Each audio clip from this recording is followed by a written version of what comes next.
அடிப்போம் இரட்டை இலக்கே வாக்கு அளிப்போம் ஒற்றை வீரரால் ஓங்கி அடிப்போம் இரட்டை இலக்கே வாக்கு அளிப்போம். அம்மா சொன்னாரே எங்க அம்மா சொன்னாரே எங்க மக்களே எங்க மக்களே அன்பா எல்லாமே செய்யும் தாயா வந்தோமே எங்க மக்களே மக்களே. ஏழா வீட்டுல புத்த மன்னவ எங்க இபிஎஸ் வாராரே மக்களின் கஷ்டத்தை வாழ்ந்தே பார்த்தவர் கை கொடுக்க வாராரே.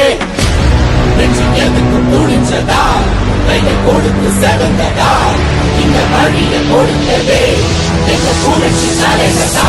ரெட்டல ரெட்டல வந்தது மக்களி கொடையா பார் மக்களை காக்குது மக்களி கொடம்மா.